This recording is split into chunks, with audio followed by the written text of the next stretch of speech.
Welcome back to the Midnight Who Show, and today is a review of the celebration of 20 years of Big Finish producing Doctor Who audios. Of course, their big release this month, The Legacy of Time. This is a massive 6-part little story set.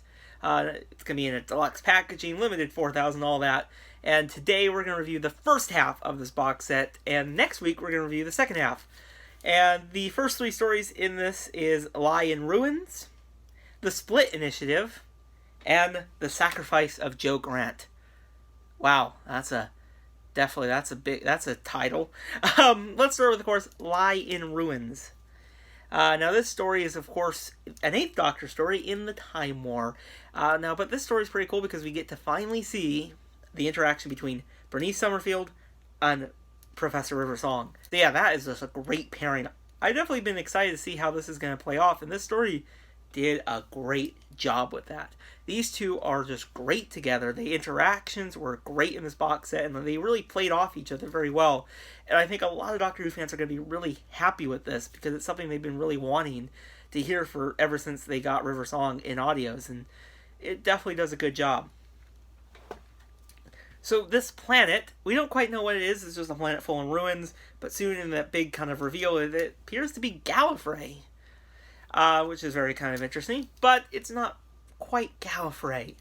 At least that's what it seems like. Now, but of course there's something something's weird going on with the Doctor and this companion.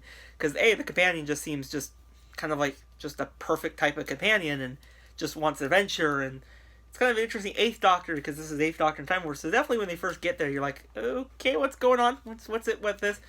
But I do find it very interesting, though. This is a very different 8th Doctor. This 8th Doctor is a person that's been kind of just broken. He's, like, beaten by this Time War, and it just brings him to the point of just basically his only last resort is just build a perfect companion, which is just crazy. It's very interesting, and that was a very kind of, big thing for him. He built Rhea, his companion, and that just shows, I guess, what the Time War did to this incarnation of the Doctor and what did lead him into finally saying, well, I guess there is no need for a Doctor anymore. Overall, a really good story. I really enjoyed it.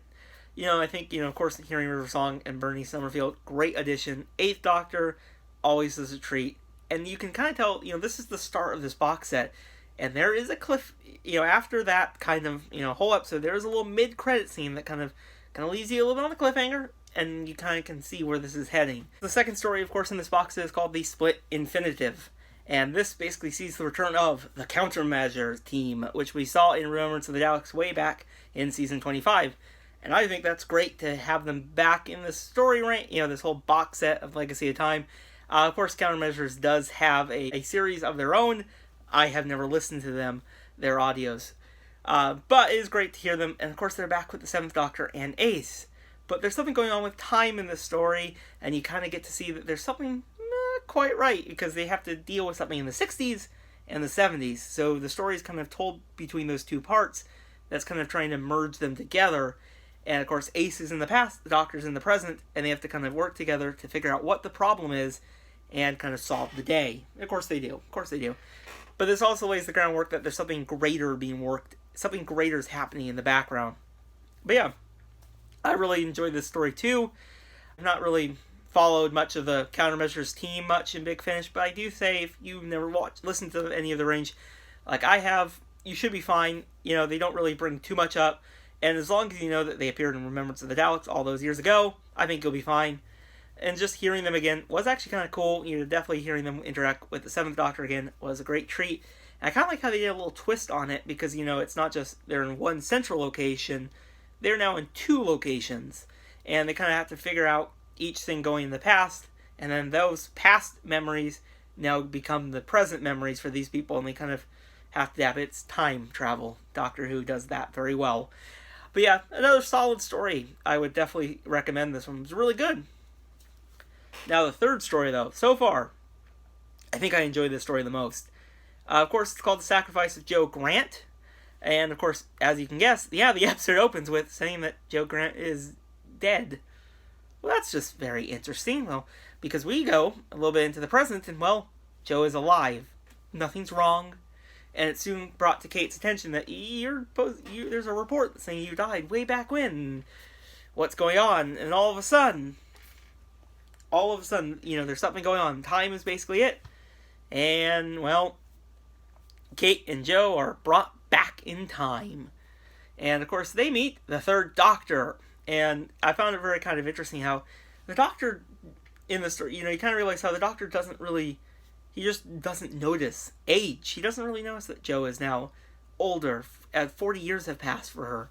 He doesn't seem to notice that at first. He just thinks he's his Joe, which I thought was a really great kind of touch. You get to see the Doctor like, oh, you're not my Joe. Well, oh, okay. He doesn't see that, which I thought was really kind of cool. But yes, so basically there's definitely something happening.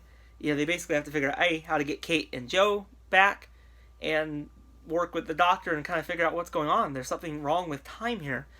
And I really also like Osgood in the story, how when she heard the Third Doctor, that was a great scene.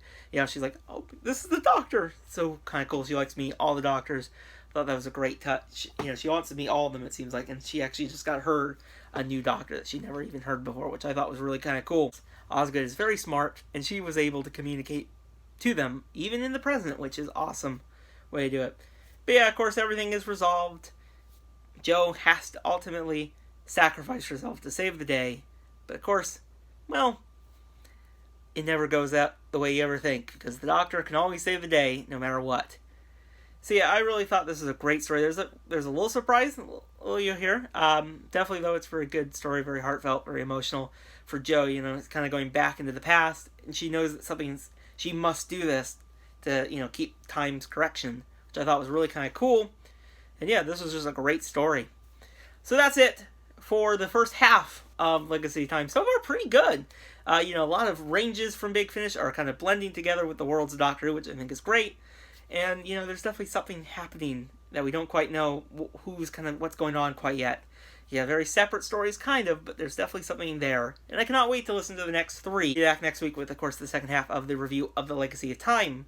And I'll, of course, see you guys in that video. Bye, everyone.